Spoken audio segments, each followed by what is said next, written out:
Today we continue learning laws of Shabbos. Today is class number 10, and we start as usual from learning the Sefer Chafetz Chaim lesson a day. We're on page 65 as follows, and today we learn in Shmiras Halashon, and subject is do whatever you can. Okay, do whatever you can. Okay. A Torah scholar once posed the following question: if one has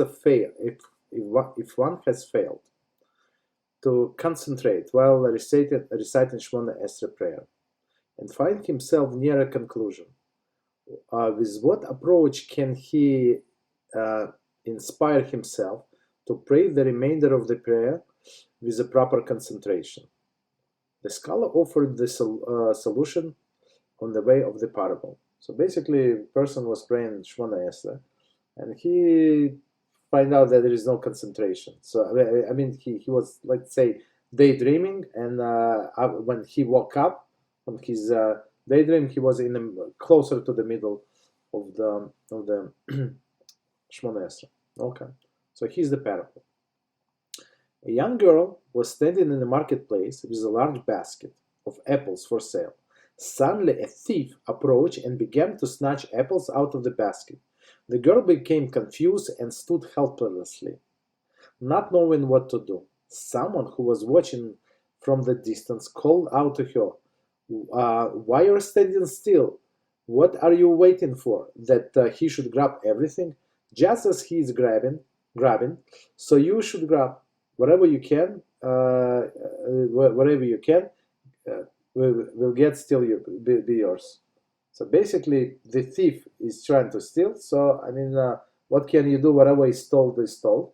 But at least you can save whatever you can save. Right? That's I think it's a great parable. And so it is regarding prayer. If one has overcome the lethargy and mindless daydreaming at the start of the Shemona Esrei, what was overcome by, right?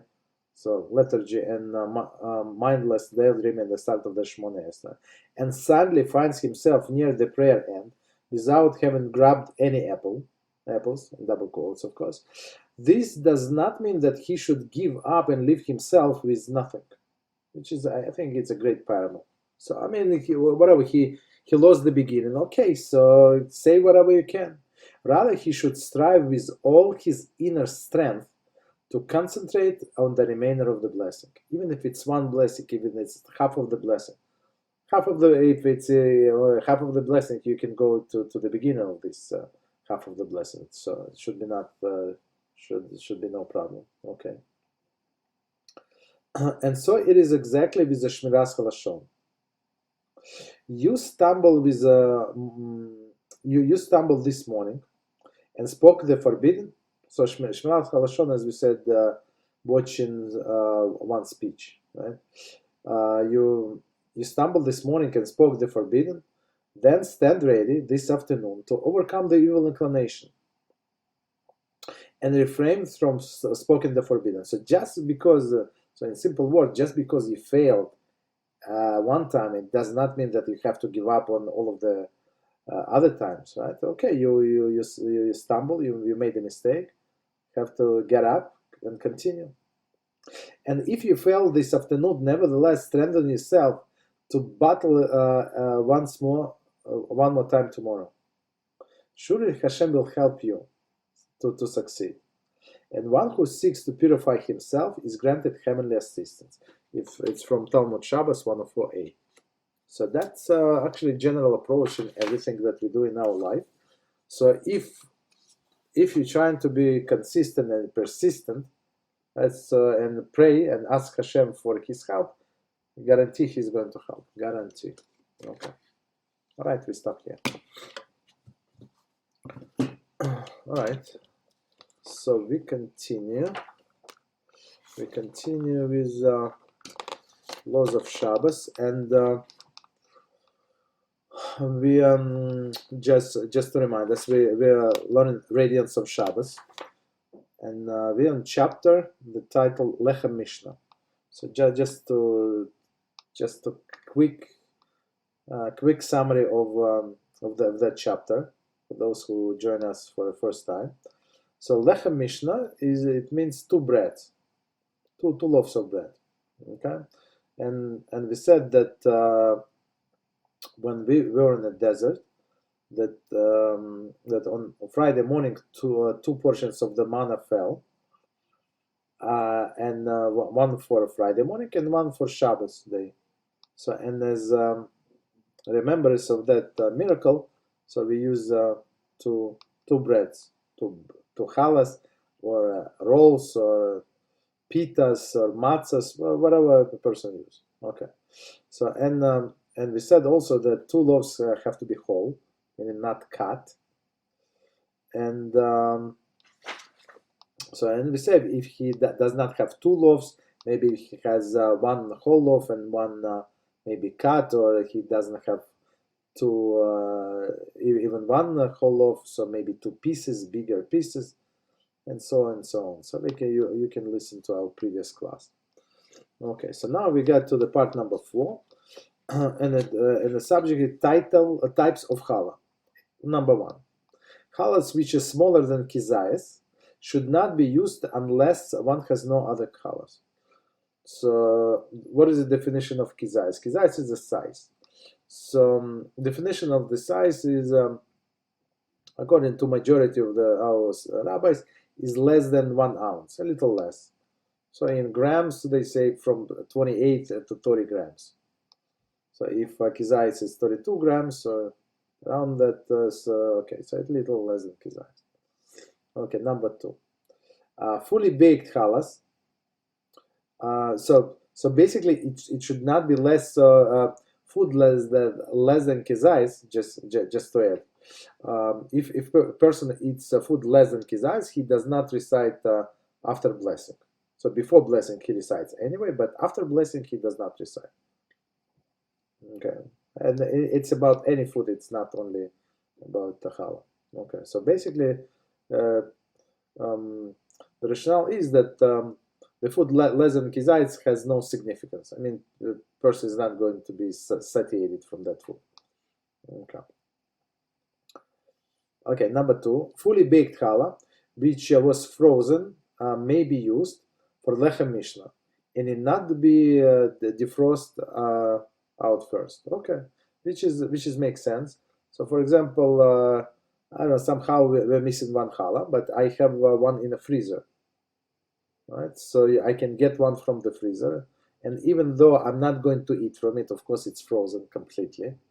That's understandable, but at least I can use it as a second loaf for a mitzvah of lechem mishnah, which is a separate mitzvah on Shabbos, which is to have 2 separate breads, challahs. Okay, number 3, the challah should be preferably be pas Israel. There is the one which Jew help bake, right? So basically, if you check the kashrus on a challah, whatever the kashrus is, whatever you buy, so if it's pas Israel, meaning pas bread baked by a Jew, right? So it's most preferable. Of course, it's not like a Jew that did the whole baking process, but even if he participated in the baking process, it's still considered to be pas Israel. Okay. If such a challah not, so it's a first choice. Okay. If such a challahs are not available, one may use challah baked by a non-Jew, as long as there is a proper rabbinical supervision assures that it is kosher. So basically, on many breads they have simply OU.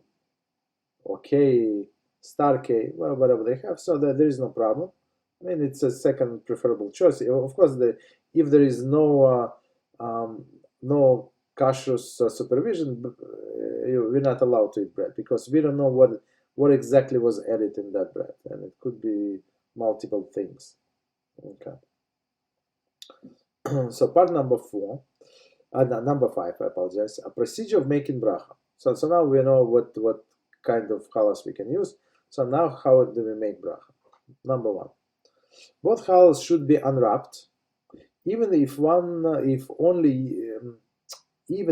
only one is to be cut. Right? So okay, you have two challahs. Of course, you're not going to eat two challahs. I mean, it's too much bread. But since even though you're going to eat only one, you have to remove from the back the second one. Okay, so it's like respect. A person should place one on top of the other, with both hands resting upon them. So we don't hold them side by side as some people do. We hold them one on top of the other, and we use both hands, meaning all of the 10 fingers should be, it doesn't say here, but just adding, all of the 10 fingers should be on both challahs. And the simple explanation why that all of your 10 fingers should participate in the mitzvah. I mean, it's a blessing for each finger to be part of the mitzvah. Number 2. Before making bracha, it is customary to indicate spot where the challah will be sliced, right? By making a slight mark in it with a knife.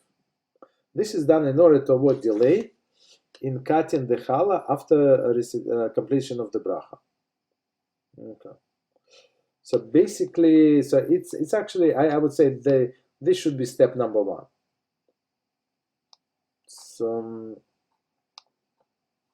So you mark, you decide what challah you're going to eat. Then you mark, put the marks and mark, let's say a piece that would be equal to by weight as a kizais. So you cut first piece for yourself, right? So you mark it. A little like scratch with a knife is enough.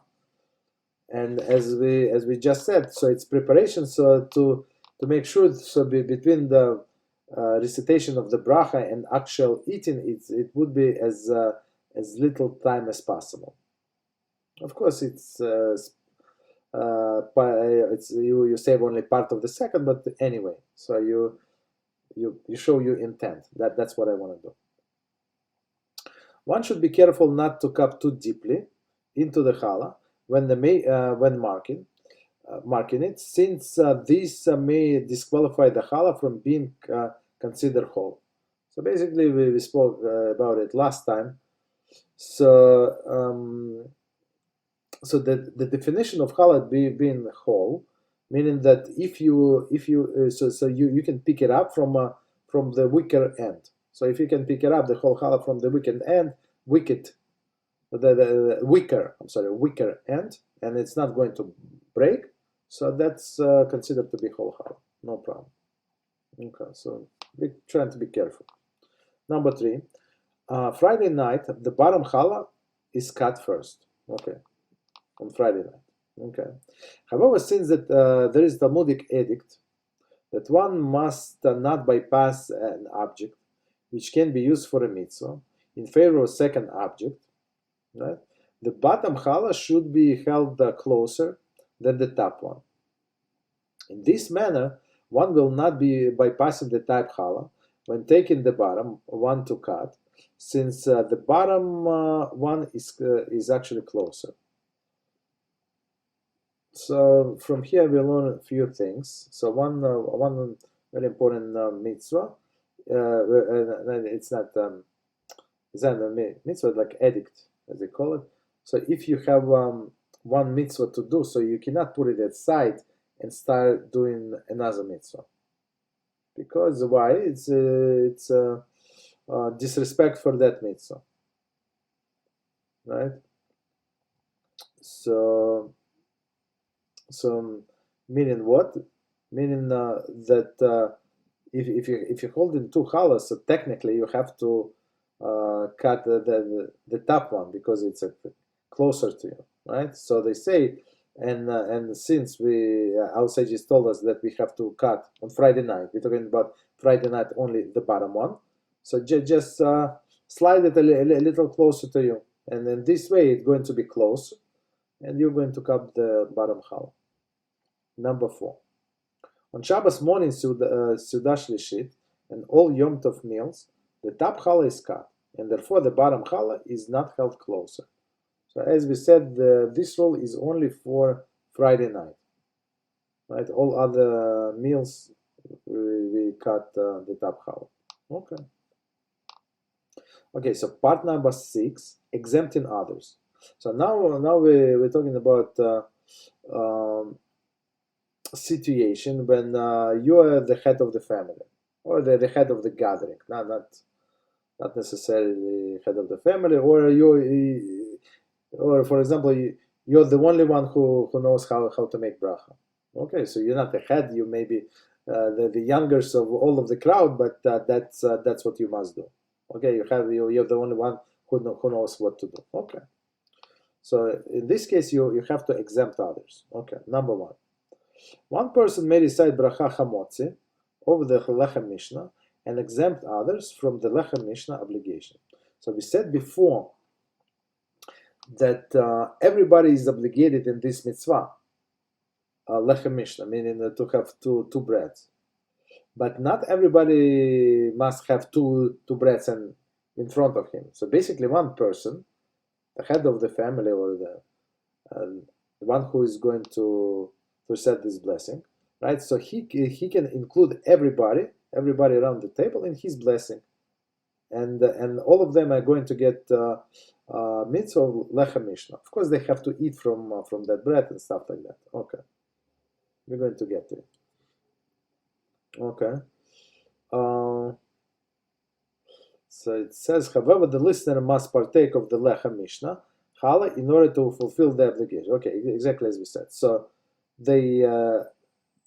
so if only one person has 2 breads, right? Which is if we dine as one family. If you go to Shabbaton, for example, and everybody like sitting separately, so many people might have two breads. Like it's not breads like a dinner roll, like smaller roll. So it's possible. But if you dine as a one family, it's one group, so it's most likely that only one person would have 2 breads. Okay. So you have to listen to his blessing and eat from his bread. Okay, continue. Number 2. Before beginning the bracha, one should make sure that that he has attention of all those we've been exempt by calling birshus with your permissions. So basically, as we said before, I'm not sure. Are we going to say it or not? I'm looking. So just to remind ourselves what we said before, the 2 things must happen. The first thing, for example, if I want to include others into my blessing, over whatever, over the wine or in my kiddush or over this lechem mishnah, so I have to have in mind to include everybody. And everybody around the table must have in mind to be included in my blessing. So the 2 things must happen. Otherwise, that person did not fulfill his obligation. Okay. Number 3, those being exempt should not recite bracha hamotzi, but should have in mind to exempt themselves with the bracha of the person who has the lechem mishnah. Okay, so from here we see. So for example, I say hamotzi lechem mechavorets, blessing on the bread. So I cut a piece of bread for myself. I cut the rest of the challah for others. I pass it around, and a person who gets the piece of bread, he does not say his own bracha. Okay, he is covered by my bracha. Okay. However, someone did recite his own hamotzi. He has fulfilled his obligation. He fulfilled his lechem mishnah obligation, provided that he ate from lechem mishnah challah. Okay, so after the fact, it's not right, but if he did, whatever he did, say hamotzi, right? So after the fact, he fulfilled his obligation, but still he has to eat from the bread that I cut for him. So basically, if you're in the some like formal meals, they give everybody like a personal challah. So if he ate from that person, even he heard me saying chamotzi blessing on the bread, and he ate from his own challah, so he did not fulfill the obligation of the lechem mishnah. Okay. Number 4, those being exempt should not partake of the challah before one who made the bracha. So that's I think I mean they're included in the book. I mean it's very important, but it's very, the way I see it, it's very simple to avoid. So if I and the proper way for the one who is trying to include others to behave. So he cut this piece, the first piece, and he dipped it in the salt and he started eating. So basically, and at least he took a small bite, first bite, whatever, middle bite, whatever. He took his first bite. So basically, as soon as he finished cutting the rest of the challah, everybody can eat. There is no problem. So they have no way to eat before he ate, right? So I mean it's simply avoidable. Okay, number 5. If one person who recited the bracha on lechem mishnah began reciting the bracha on one of those who he intend to exempt, and one of those whom he intends to exempt has not yet washed, a person may listen to bracha chamotzi and saramein, and then wash and recite al nitilas yadayim, bracha, and eat. So it's very interesting situation. Okay, so let's say it's there are more than one family around the table, and a person got excited, and he didn't notice that someone else did not wash his hands before bread. So he started saying his blessing on the bread, right? In this lechem mishnah, and one person, or right, one more guy, he did not wash yet, so he's not allowed to eat until he washes his hands, right? So basically, he can answer amen, right? Wash his hand, say bracha al nitilas yadayim, and eat without blessing on the bread, because he was included. Of course, it's after the fact. It's not preferable to do that, but in case of the need, so there is a solution. It is preferable, however, that the person who makes chamotzi should wait until all people who wish to be exempt with his bracha have washed their hands and have been seated. Okay, that's preferable way to do it. So make sure if you're in charge, if you're going to include everybody, so it. So you're responsible basically for everybody, especially if people do not know what to do and how to behave. So you have to be like extra careful and make sure. So it does not say here, but just a practical advice: make sure that you wash the hands last, right? Maybe you need to give somebody instructions. Maybe this, maybe that. So you made sure that everybody washed, and then you wash last, and you say blessing right away. And right away you cut and you eat. Okay, number 6. When a person who recites the bracha distribute pieces of challah to those exempt, the portion should be placed before them and not directly in their hands. So that's kind of zgula, right? So it says why do not put in their hands? That's what we do with the mourner. When lo aleinu, like somebody loses a parent or a child or siblings and stuff like that, and he's in mourning stage. So basically, he does not understand personal. He does not understand what's going on, and people have to put food in his hand in order for him to eat, because he is grieving so much.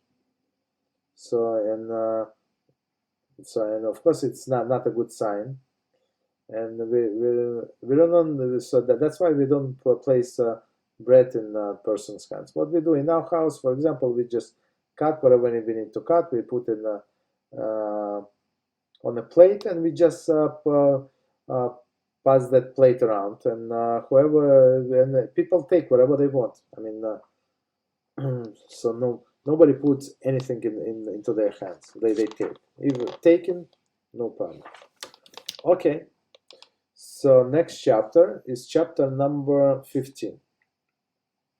And the title of this chapter is Shabbos meals. Okay. And it says in Shmos 16:25, and Moshe said, eat today, for today is Shabbos before HaShem. Today you will not find it in a field. Okay. So that's the passage from the Torah. This passage from the Torah relates the gift of double portion, the manna. The triple mention of the word today is a base of a rabbinic decree to eat 3 meals on Shabbos. So since, as I said, eat today, for today is Shabbos before HaShem, today you will not find. Okay, so 3 times today. So our rabbis learn from this that you have to eat today, meaning on that day, on Shabbos, you have to eat 3 meals. The goal of this decree was to ensure the enjoyment of Shabbos. So, as we all know, that one of the enjoyment of this life is food. Right? That's not a secret. So so all other days a person is not obligated to eat, but on Shabbos he's obligated to eat 3 meals. So basically, many people, it's not right, but that's sometimes happen. They look forward to Shabbos because why? Because of the food.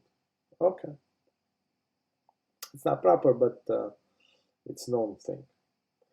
Our sages declare that the one who strictly adheres to this mitzvah will be spared from 3 calamities. Meaning this mitzvah meaning to eat 3 meals. Which calamities? The tribulation of preceding the advent of Mashiach. Right, so we know what all the tribulations that are going to happen in the world when Mashiach comes. Meaning what? Meaning it's not that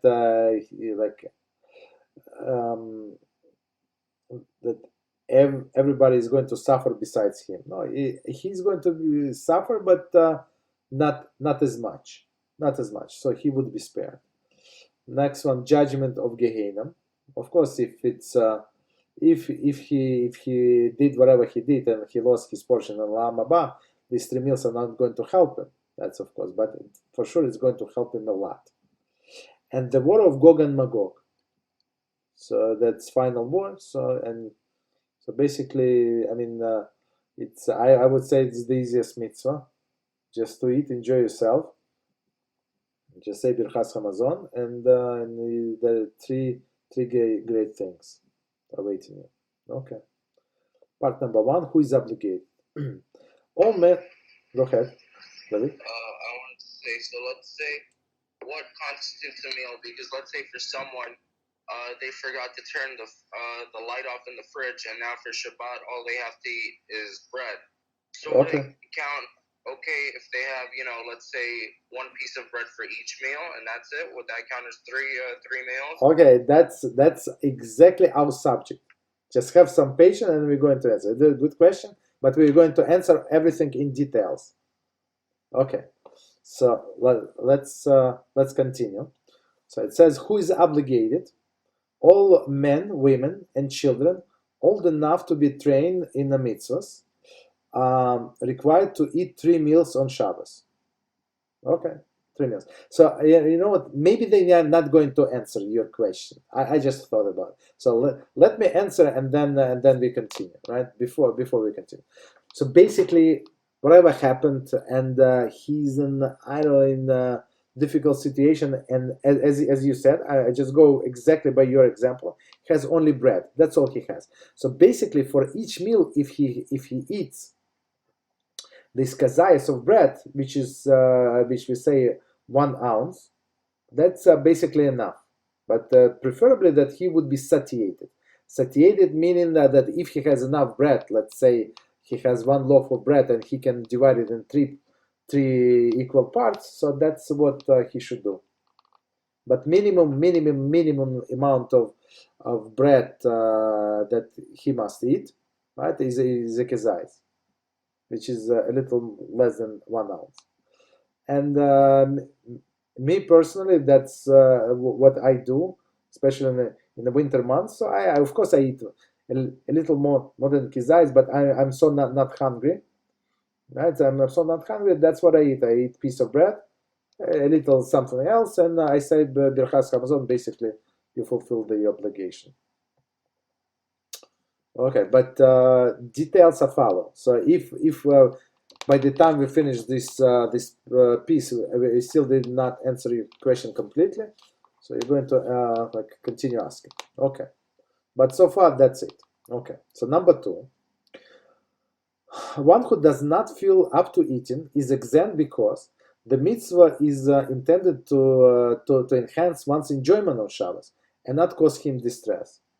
So, which is for whatever reason, like somebody cannot eat the gluten bread and stuff like that, and he feels bad, and somebody is sick. Okay, many different situations. So one more time, as we said in the introduction, so sages said that it's all for enjoyment. So if you don't enjoy, so what is there is no point to force yourself. But basically, what they teach us to put yourself in such a situation that you're going to enjoy. For example, in today's morning class, the question was asked. Very interesting question. What time we should eat the Purim meal, right? So this year the Purim is going to be on Friday, right? And we learned that you have to be like hungry. You have to have appetite for a Friday night meal, right? So you have one mitzvah of Purim meal and one mitzvah of a Friday night meal. So the answer was that you have to start as like before the midday, eat your Purim meal, and then by like 5 hours or 6 hours later, after you finish, after you come from the synagogue, so it's 5 hours, let's say, I don't know, 5.5 hours. So for sure you're going to be hungry. So of course don't overeat during the Purim meal. Eat enough, enjoy, but be hungry for a Friday night meal. By the time it comes to that time. Okay. So part number 2, laws pertaining to Friday night meal. Okay. Now 1. Of 3 meals, the first is on Friday night, while the other 2 during the Shabbos day. So one is Friday night, and the second is Shabbos morning, like after we finish praying, and the third one like afternoon. Okay. Number 2, Friday night meal may be eaten all night until dawn the following morning. So basically, why would he do that? For example, he didn't have bread. He was sick and he has that fever, and now he feels better. He fell asleep, for example. I don't know. Maybe he didn't feel good and he came and then he fell asleep and overslept. He woke up only at 3 in the morning. So basically, if he woke up at 3 in the morning, so now it's his obligation to say, of course, Marif services of Shabbos, stuff like that, and then he's obligated to eat meal. Okay, so until what? Until the dawn on the following day. Number 3, the earliest time to the Friday night meal may be eaten is after Plaga Mincha. So Plaga Mincha, we explained, it's a 1 hour and a quarter of seasonal hours. So it depends, meaning depends on the season. So in the winter it should be short. It could be shorter in like in minutes wise. It could be like say I don't know, like maybe 45 minutes, 50 minutes, whatever. In the summertime it could be 1 seasonal hour can be an hour and 15 minutes. Very simply. Okay, so basically just check the calendar. There is a website, a very famous website myzmanim.com, and they give you exactly all of the calculations. So that's the earliest time that you can eat your Friday night meal is 1 hour and quarter before the sunset, which is pretty early. Number 4. So basically, before we continue, so in some situation, that's what he wants to do. For example, his family wants to eat earlier, which is possible, right? But his Mariv service is going to be much later, for whatever reason. Okay, so, which is there is no problem. So technically, he can do do kiddush, eat his meal, Friday night meal, and then 2 hours later, let's say, go and pray Marif with a minyan. There is no problem. It's not preferable way to do things, but if he's in such a situation, there is no problem. Okay, number 4. If one did not eat meal on Friday night, he must eat 3 meals during the Shabbos day.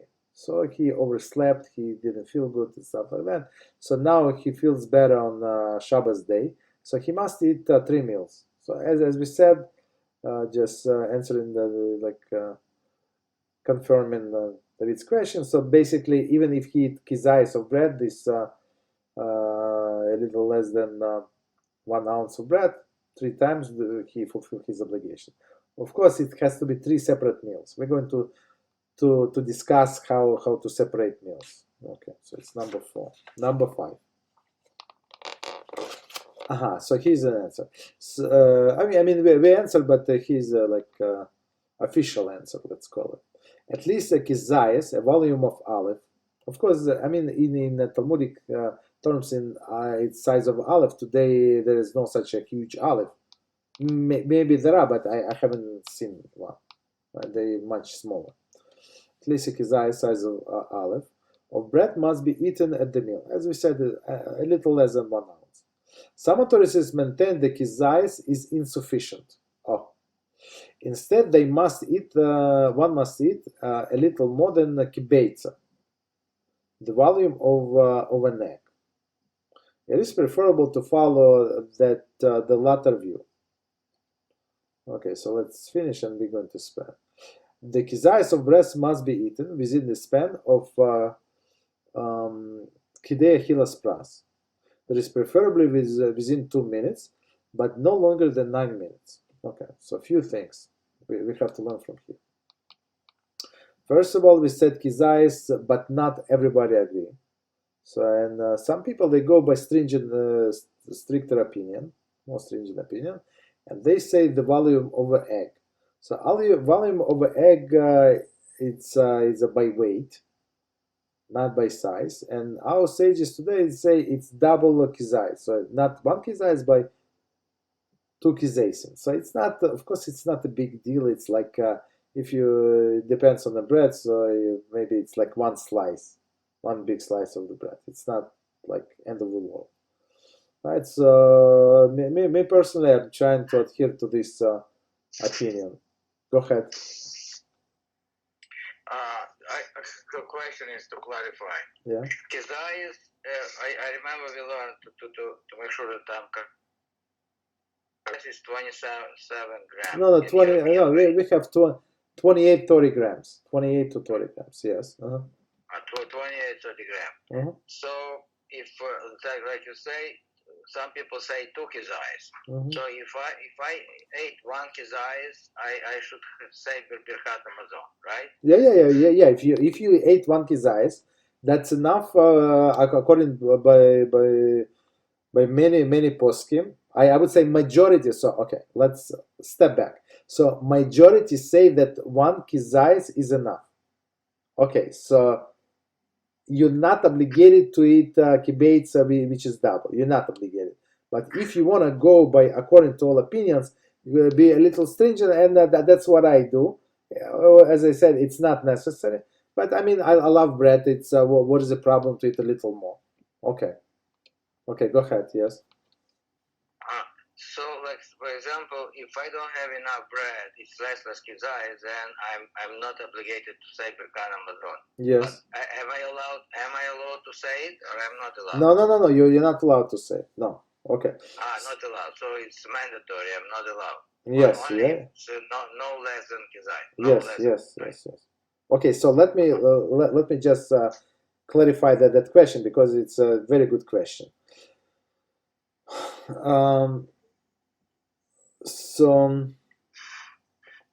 So if person decided, so he has only tiny piece of bread, right? So and the blessing before the food he must say anyway. So it doesn't matter if you eat the 1 crumb of the bread, so or any other food, right? So you have to say one blueberry, right? Tiny blueberry. Okay. So you must say blessing before eating. That's one thing. But then, but when you wash your hands and you know that you're not going to eat kizayis, so you do not say blessing on al nitalas yadayim. You do not say blessing on the washing of the hands. Okay, because for sure you're not going to say you're not going to eat more kizayis or more or bread. Okay, so that's one thing. And second thing, so since we're on the topic, I want to clarify. It's not our subject, but we're going to get to it. One second. What did I want to say? One second. And okay, so we know the rule that when a person eats bread, right, he has only one. He says only one blessing on the bread, and it includes all of the foods. So he does not need to make any other blessings unless there's some exception if he wants to drink the wine or he wants to eat like some desserts after the meal. That's a separate story. But at exception, but all other foods he wants to eat: meat, fish, salads, this salad, that salad, everything is included, right? But only on the condition that he is going to eat 1 kizayis of bread. So if in the beginning he knows, right? I mean, he knows because he does not have more, or he does not want to eat more for whatever reason, right? So then this blessing on the bread is not going to cover these other foods, right? So now if he wants to eat salad, he has to say the separate blessing on the salad. Fish, separate blessing on the fish. Okay, that's a little clarification. Okay. So all right. So as we said, some say that he must eat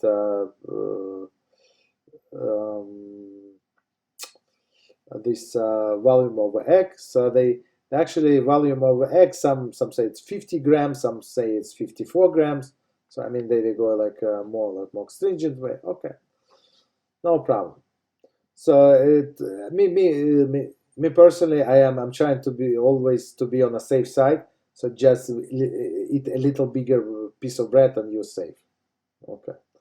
And second aspect of eating is a time frame when you're going to finish that eating.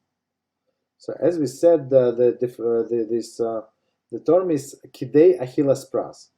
So it's time that it takes to eat a portion of bread. Right, so there are several opinions. Yeah, go ahead, Greg. Go ahead. Yeah, just to clarify what we said before. So if I don't have enough for 1 kazayis, not enough bread for 1 kazayis, yeah. So I wash hand, no blessing, and then I take bread, and before I eat bread, I say bread, blessing on bread. Yes, right? Yeah. Okay, and then no blessing anymore. Okay. No, but no, one second. But that blessing on the bread covers over only bread. So if you want to eat salad or fish or whatever you want to eat during the meal, you have to say separate blessings. Yeah. Okay. Okay. No. Okay. Just making sure. Just water. You don't say blessing on water. Yes. Just water. Okay. Yes. That's it. Okay, understood. Yes, got it. Thank you. All right. So this kidei achilas pras is a time span span. So basically, as we said, it's from 2 minutes to 4 minutes. It's according to all of the opinions, right? But the more lenient opinion, they say up to 9 minutes. So it's not. I mean, a person should not procrastinate until 9 minutes. Okay, just finish your piece of bread, whatever you must eat, and go to other foods. So in this case, so basically, and another thing, so if he did not eat this bread, so he ate kizayis of bread, he had 3 kizayis of bread or 5 kizayis of bread, but he did not eat during this up to 9 minutes time span. So this bread does not cover other foods, right? So basically, he cannot say birchas hamazon. Basically, even if he ate enough, so bottom line, you have to eat kizayis minimum in a 2 to 4 minutes, up to 9 minutes. Then it's considered to be a meal, and it's this meal includes all of the other foods, right? I hope I did not confuse you, but let me know if I did. Okay. I'm trying to be as clear as possible. No problem. Number 6. If one is unable to obtain bread for the meal, he can fulfill the obligation with cake made from any of 5 species of grain. Okay. In such a case, the cake is treated as halakhic structures of bread. So that's it. So you have I don't know what you have some cakes, you sponge cake, different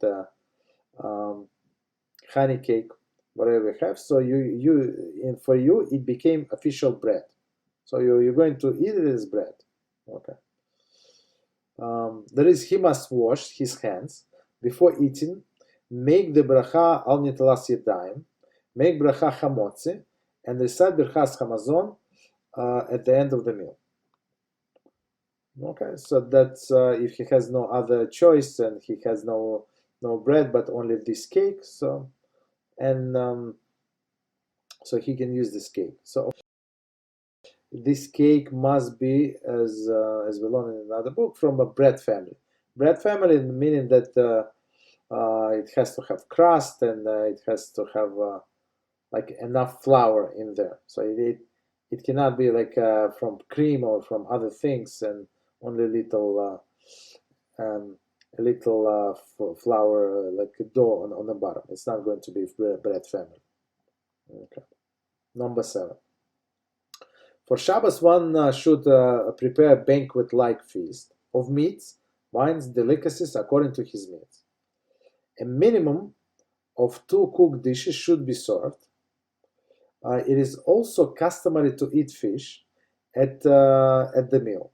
Okay, one who dislikes fish, however, is not required to do so. Okay, so now we're learning what exactly to eat.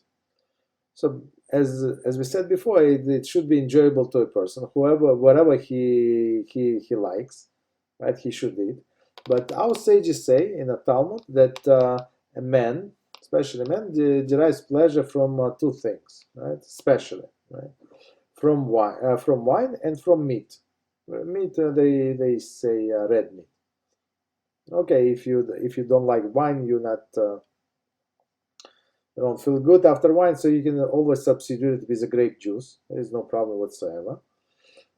And if you cannot eat meat for whatever reason you like meat, this and that, so you can eat chicken. Chicken is also good. Okay.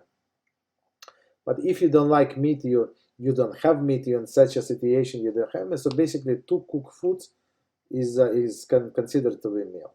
Have fish, very good. You like fish, even better. Okay. So part number 3. Before I forgot, so just going back to David's question. So he said that if person forgot for whatever reason to disconnect the light in a refrigerator, right?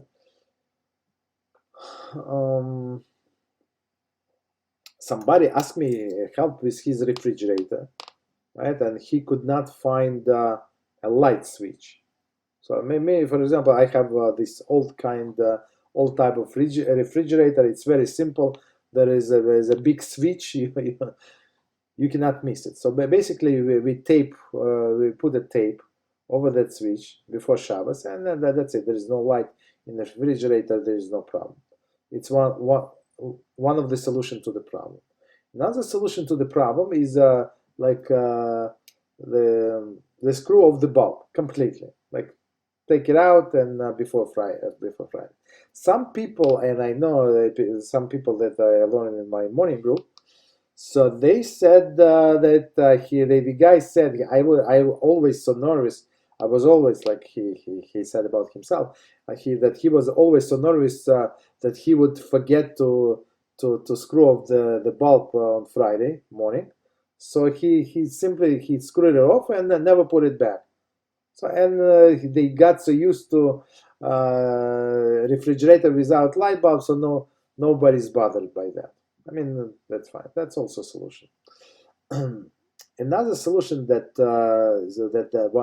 that person asked me, and I could not. I thought that he's joking. I was sure he's joking. That how is it possible that the person cannot find the switch?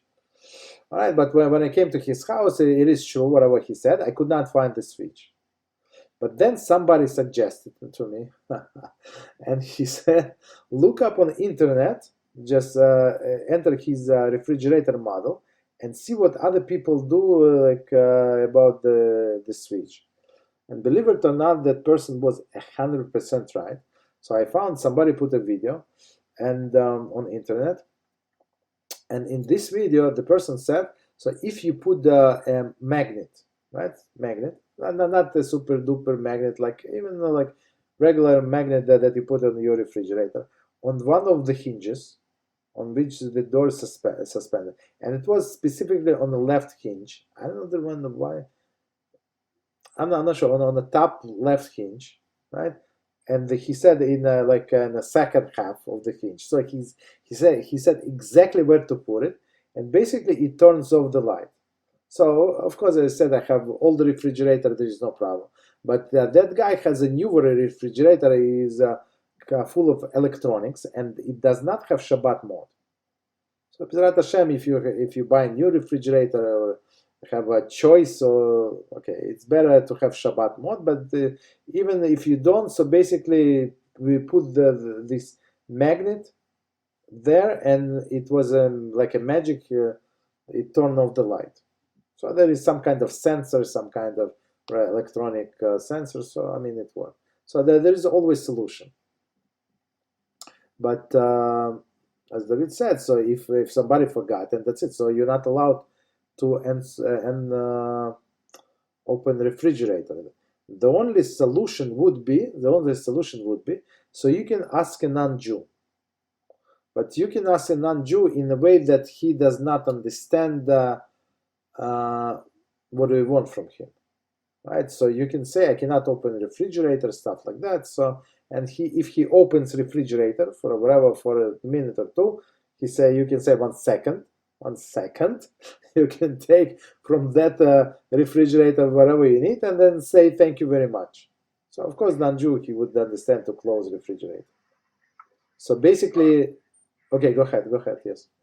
So I wanted to say, so let's say you didn't let's say, you're a Baal Tshuva, you have someone that lives with you who doesn't observe Shabbat, okay? And they're a Jew, and they open the refrigerator. No. What's up? So whatever. So he's obligated to observe Shabbat as you and I. There is the greatest rabbi in the world. So basically, whatever you cannot do, you absolutely cannot ask him to do, and you cannot ask directly non-Jew to do for you. So I cannot ask non-Jew to turn the lights for me on Shabbat. Okay, there is some exceptions. Okay, go ahead. So that's not what I said. I mean, you didn't ask them. They went into the fridge by themselves. Mm-hmm. You didn't say anything. Mm-hmm. You can. One second. Before you go ahead. You can say 1 second. Let me get my chicken.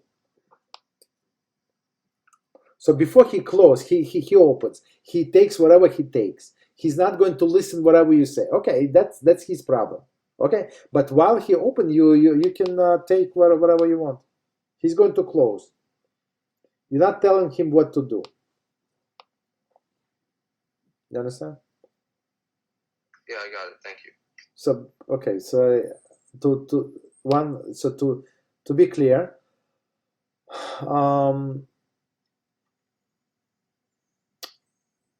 so there is a law. It's one of the 613 mitzvahs. So you cannot put a stumbling block before a blind person. So that person, that another Jew who does not observe Shabbos, so he or she they're blind.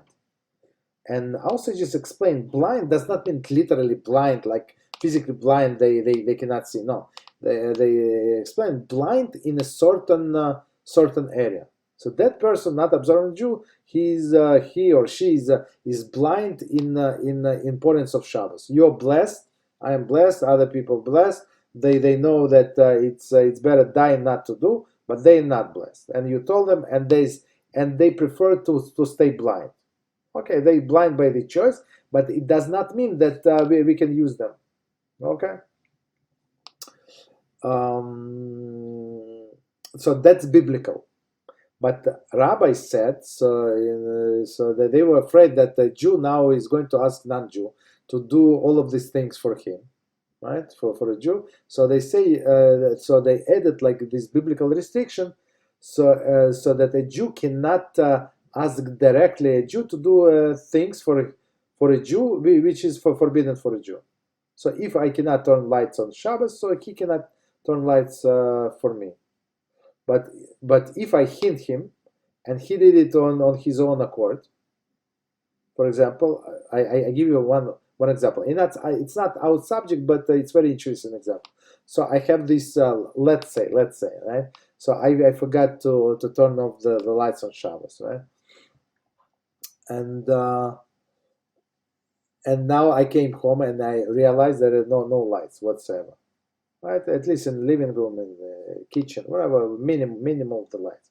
So I see there is my my neighbor Joey, right? So I say, Joey, how are you? And I say, Joey, thank you very much for whatever. And I wanna give you a beer. Would you like a beer? He said, absolutely, I like the beer. So he say, come to my house. Let's I give you a beer. So he comes to. He said it's dark. I say, yeah, I today Shabbos I cannot turn the light. Say, well, where is the switch? Yeah, you say on the left side. He said, okay, so he can turn the light and he can open refrigerator and take beers and take 7 beers. And while he open your refrigerator, while open looking for the beer, so you can take your chicken and everything else. So basically, in this case, it's one of the examples. So he did turn light, but it was for his own personal benefit, right? He did open the refrigerator, but it was not for you. You benefited, but he did for his own benefit because you have a bottle of cold beer in that refrigerator. So in some cases, it's allowed to imply to a non-Jew, or for example, if it's for the sake of the mitzvah and the whole shul is suffering because they forgot to turn off air conditioner, so you can imply to non-Jew, so maybe today Shabbos, stuff like that, and he can turn on air conditioner for the whole community. That's a difference. But otherwise, it's not allowed to ask a non-Jew. Okay. So, okay, you know what? The time is up. Our official time is up. So, because we said we're going to learn around 1 hour. But so whoever wants drop off can drop off, no problem. But I said that we're going to discuss one subject. Somebody asked me a question today, so it's a different subject, totally different. It has nothing to do with Shabbos, but it has to do with TeShuva. So the original question, if I remember correctly, so was as some people say that the TeShuva out of Greg, you have to drop off. Yeah. Okay, no problem. Good night. No problem. Good night. Everybody have a happy prayer for Purim. Amen. And Shabbat Shalom. Shabbat Shalom. Thank you. Good Shabbos. Take care. Bye bye. Thank you. Okay. So, all right. So for those who are still with us, so the question was about TeShuva out of love and out of fear. So so some people who do not know, they say that that TeShuva out of fear is not complete, right? But that's why I say they do not know. I mean, who teaches these things to others? Because they never learned the laws of TeShuva. So the way TeShuva works in general, right? There are 3 steps of TeShuva. So first of all, a person have to first of all he has to realize that he's doing something wrong, right? That's the first step number 1, right? And he has to stop. Okay, so I was doing whatever I was doing. I was let's say not me, but somebody was smoking on Shabbos, right? Or he was driving on Shabbos. Okay, so he realized after he read in the book, he read in the Torah, but it says that it's not allowed to desecrate Shabbos, and it's holy. Okay, so now he wants so he realizes. Now he regrets. So first of all, he stops. He stops completely. That's first step. Then he regrets. So I was wrong and stuff like that. And the third step, so he accepts upon himself not to do it again. So that's like TeShuva in a nutshell. So it's basically, it does not make any difference why you're doing TeShuva, out of love or out of fear, right? So it does not diminish your TeShuva. So why? Because the action is done. A person was a sinner before he decided to do TeShuva, and then now he's a Baal TeShuva, that he's coming back. Of course, it's only in a nutshell. Maybe it's a little harder, but basically that's the first 3 steps in a nutshell. So, and regretting meaning that, for example, if a person was eating non-kosher before, and now he started eating kosher, so he cannot say, good old days when I was able to eat this McDonald's cheeseburger, right? So he cannot say that. If he says that, it means that he did not do it TeShuva. TeShuva is when a person feels embarrassed. How could I have done that to my Father in heaven? So of course, if he did not know, if he grew up in such a situation, such an environment, okay, that's the excuse. But still, do not regret what was done. So okay, and basically, as we said in our class yesterday, nobody is allowed to remind him of his past, which is very important, right? So he was eating McDonald's for, I don't know, 10, 20, 50 years of his life. Okay, now he did TeShuva, and it's completely different person, and nobody allowed to tell him, you remember you ate McDonald's? It's good that you stopped eating McDonald's. Very good for you. So he's not allowed to say that. Okay. So that's about TeShuva. Any questions about it? Any clarifications? So, yeah. Go ahead. You read Tanya, correct? I did not read Tanya, but I have some idea what it says there. Yeah. Mm-hmm. Okay, so I have one question about Tanya. I'm pretty sure it's a general concept in Judaism. Mm-hmm. So, one of the things it says in Tanya is that the only reason someone sins is because of foolishness. Okay? Yes, yeah. It's not it's not from the Tanya. I mean, you read it from the Tanya, but it's from our Talmud. Exactly. Yeah, exactly. Yes. Yeah. So it says if everybody knew how much a sin cuts you off from God, how much it furthers you away from God, nobody would sin, okay? Yes, correct. Yes. Then it says, over here it says, even the worthless of sinners among Israel would sacrifice their lives to sanctify God's name, okay? Now, I have a question. Does that include, like, let's say, atheists? Okay, because obviously an atheist would think to himself, oh, I don't even believe in God. Why would I sacrifice my life for him? Of course, it includes atheists. So as you just read, they're fools. So why they atheists? Because they say so. Everything, the whole world came by its own. Everything was created on its own. So they're fools to believe in that. So if you ask him, if you ask this atheist, did your shoelace, what was your shoelace created by its own? He would laugh at you. You understand? He would think that you are crazy. But the whole world and the person, and he with his brain, with his eyes, with his unbelievable body, right, and with all of the organs that act in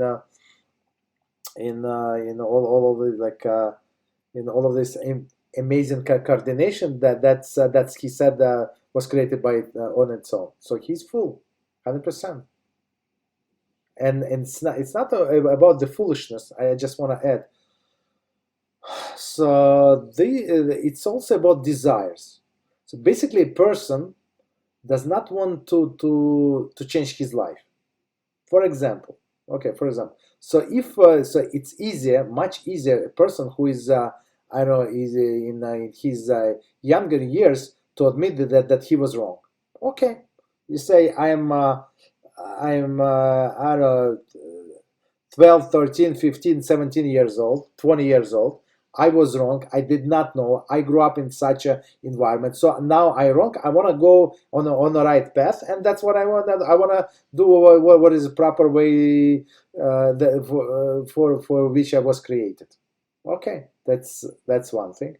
But person who lived in this world for 30 years, 40 years, 50 years, 70 years, so it's not so hard. It's not so easy for him to admit that, because once he said that, he would imply that all the previous life was a waste of time.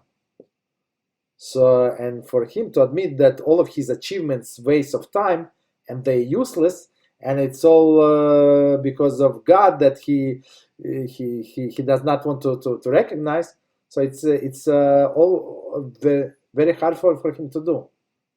So his desires to stay, to live the life the way he's been living until now, they would push him to say all of the crazy things that he does not believe himself, but he wants to, but his desire, he wants just to follow his desires. And these desires, of course, they're foolishness. I understand. So one question about Shabbat, then I'm done. So I'll simplify it. So first thing, the point of Shabbat, you're supposed to feel pleasant, correct? You're supposed to have joy from it, right? Okay. Not okay. So the purpose of Shabbat. So we say in Kiddush, right? So it's simple answer to your question, and then I elaborate that Hashem created the world in 6 days, and he rested on the 7th day. Whatever means rested. We don't go into details, but basically he stopped creating on the 7th day. So we emulate Hashem in some sense, right? Which means that we create, we work, we learn, we do the shopping, or we do all of the things that we need to do 6 days, but on 7 days we rest. Why we rest? Not because we need to rest, to sleep a little longer or eat a little more. No, because Hashem rested on 7 days. So when person is not observing Shabbos and he said, "I love God," it's a contradiction, because Hashem said, "Be like me." Be like me, meaning I don't work on seventh day, so you don't work on seventh day. So if person does not enjoy for whatever reason, of course, maybe for you and I and other people on the call, so it's not understandable how a person might not enjoy the Shabbos, for example, but still it's not absolve him from a mitzvah of fulfilling the Shabbos, observing the Shabbos. But once you understand what the Shabbos is, it's impossible that you're not going to enjoy it. I understand. So let me change my question a little bit. So you get more, let's say, reward for a mitzvah, with the more joy and the better you fulfill it, basically, right? Of course, when you feel like you're forced to do something, you don't do it with the whole enthusiasm, right? You just waiting for something to be over, right? I don't know, when you go to the dentist, you're not looking forward to spend as much time as possible with the drilling in your teeth, right? You want to do as little as possible, as fast as possible, and just get out of here, right? That's when you don't enjoy things. But when you enjoy things, for example, you have a friend, you have a book that you enjoy, so and you have a food you want this time never end. You understand? That's of course it's a more reward for you to enjoy, and Hashem created it for enjoyment. But also, don't you get more reward the harder it is to do a mitzvah? Absolutely. So the Yes. harder it is, that means that it's gonna be harder to enjoy because you have to put so much more work into it. For example, let's say it's the first time you did Shabbat, okay? Like, yes. Let's say even if you completely understand the idea, you have nothing to do. You're doing it alone, nobody. Yes. You forgot to turn off the light in your fridge. You have nothing, and then you just have to sit there, and that's it. Yes. So you're trying your best to fulfill Shabbat. Yes. And so you get more reward for it, but you're not doing it with a joy, and you're not doing it to the fullest extent. So exactly. What happens? Okay. All right. So let me tell you about one of my students. So the whole family was not observant. The whole family, I mean, I'm not sure, I think they're still not observant. And basically, like, I don't know, they were anti for whatever reason. Not nice guys. I don't remember, like, when I met him, he was in his 20s, mid-20s, right? So, and basically, he had the problem that he could not eat whatever they cooked, because they would mix meat and milk and all of the parts. Okay, that's a separate story. So the only things that he could do the packaged food. Basically, he would buy himself packaged yogurts or packaged cheese, or some maybe cold cuts, like kosher cold cuts and stuff like that, bread, vegetables and stuff like that. So it was very, very hard for him, but and sometimes he would screw off the bulb. They would put it on, and he would tape it, refrigerate. He asked them, they do not understand in this system. I don't know, it's very hard, but basically, so the reward, so Hashem sees all of the details and all of the things that going on in your heart. Not only whatever you say and how you behave, but only all of the deepest of the deep things that in your heart.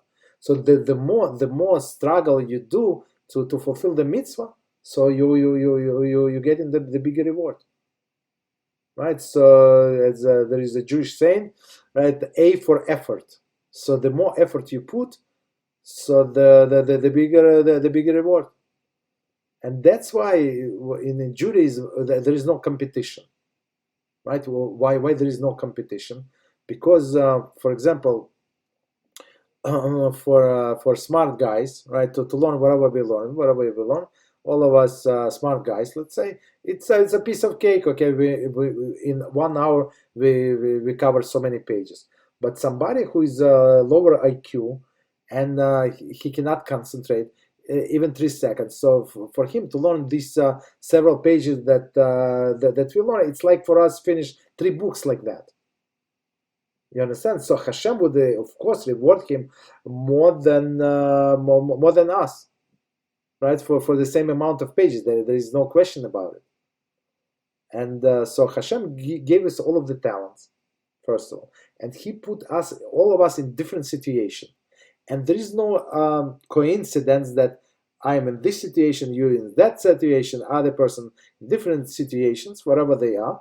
And Hashem wants us to be the best Jew possible, the best version of the Jew possible in that specific situation. So if He wants you to test a different situation, He would put you in a different situation. There is no problem. He's Hashem. He can do everything. And we have to reach the biggest potential in our specific circumstances. Okay, great. And last question, very simple. Sure. King David, he was from, he wasn't from a rich family. He grew up on a farm, basically, correct? Yes. Okay. Why?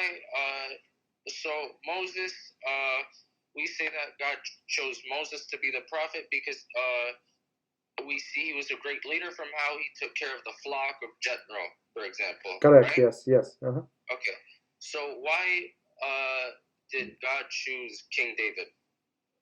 Oh, he was a shepherd. He's not only grew up on a farm, as you said, but he was a shepherd. And it's a long story. I love when we say simple questions. Questions are far from simple, right? No. It's good. Okay. Baruch Hashem. So I Bezrat Hashem, we're going to get to the full story, but I'm going to skip some details because the story is huge. So it's not simple question. So basically, skipping the details. So the whole family rejected David. So he was like outcast. So they would not. Simplifying the story. They thought that he is a mamzer, meaning illegitimate son. Maybe that his mother was with another man. That's what they thought. Okay, so they basically, there was no proof, so he rejected. The father and the whole family rejected him, and they sent them away to the mountains with the sheep, so nobody see this thing, right? This is David, and he grew up with a sheep, basically, right? And he spent all of his life playing flute, right? Talking to Hashem, and he became devoted shepherd, and he had a pure heart. Right, so shepherd is when it's one of the quality when you care about sheep, and when then you care about people, and you can lead them, and you can do through a self-sacrifice. That's what Moshe did. He said to Hashem, "If you want to kill the whole nation of Israel, kill me." Right, and David said, "Please stop punishing the nation of Israel. Punish me. It's my fault. Whatever is going on, it's closer to the end of his life." He said, "It's my fault." So that's yeah. Mm-hmm.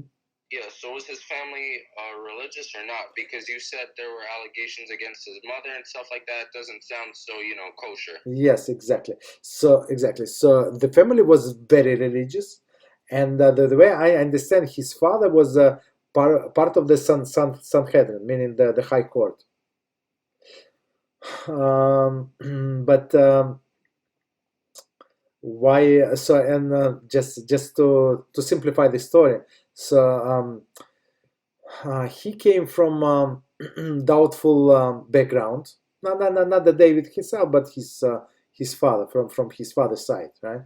They come from Ruth the Moabite. I'm sure that you heard the story. So she was a convert. So the whole debate was among our rabbis: are we allowed to accept the Moabite as a convert or not?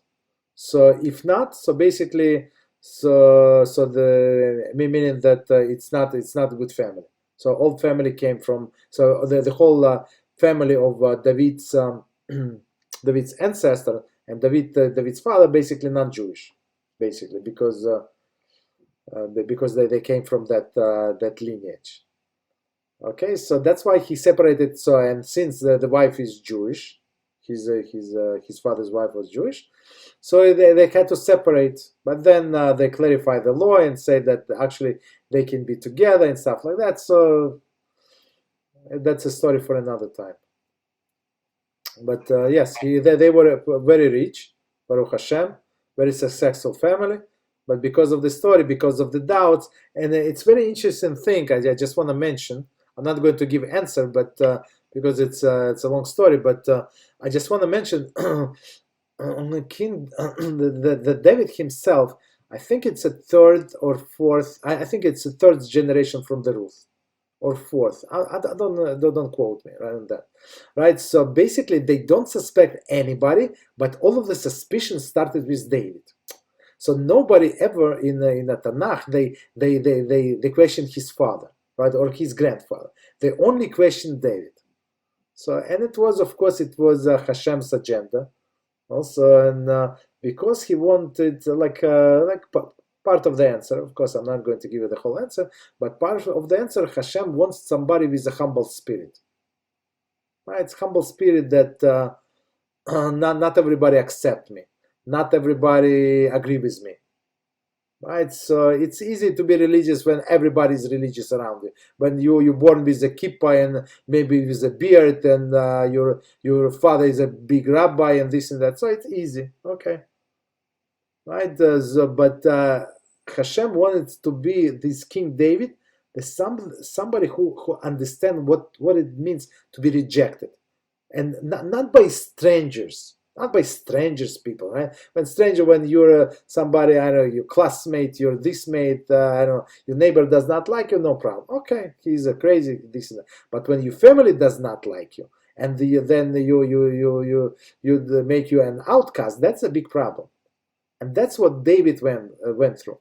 And after he developed his character, and he did not change, and he loved his family very much, even despite what trouble they put them through, he became deserving to be a king, and he became deserving that Mashiach is going to come from him, from his root.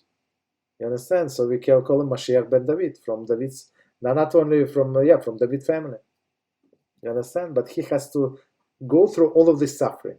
So all of these sufferings were good.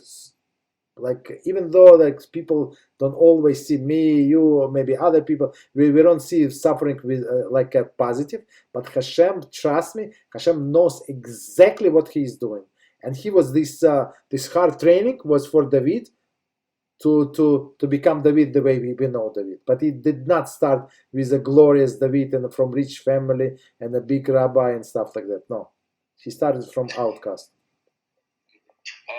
Why was he an outcast?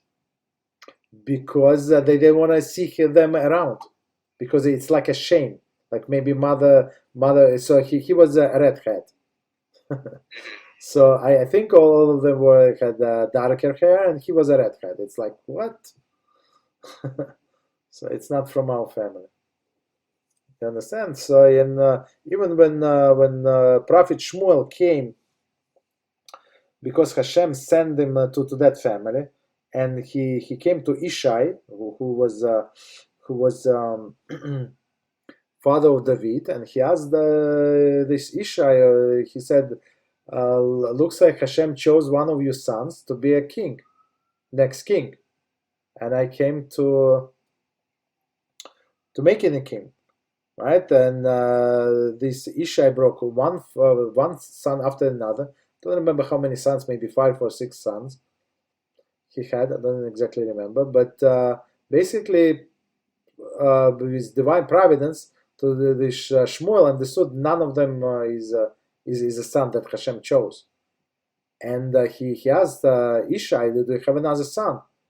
He said, "I don't know. That's all my sons." He said, "No." The Shmuel said, "No, it must be another son." He said, "Oh, son, yeah. There is one another, but." Nothing special. That's a redhead. He's a sheep. You understand? So even when your father is talking about you like that, so you understand you're not it would depress anybody. But then Hashem, as we said, Hashem had different plans for this David. I understand. Thank you. Okay, that's all. All right. So, I'm sorry I said simple question. No, your questions are not simple. But yeah, I mean, that's good. You can ask any question, whatever you or other people can ask me any questions. If I know the answer, I answer right away. If I don't know the answer, and I need to go to the books and look at the books. If I cannot find the books, I'm going to my rabbi and ask my rabbi. And so that's it. But don't worry. You ask the questions, and my business and my rabbi's business to give you the answers. That's it. I got it.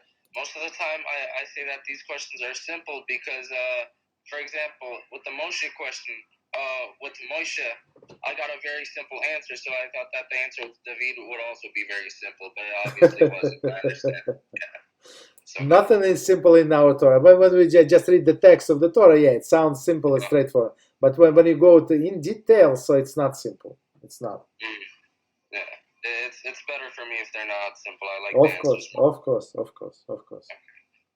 I'm gonna go now. Thank you so much. All right, you're welcome.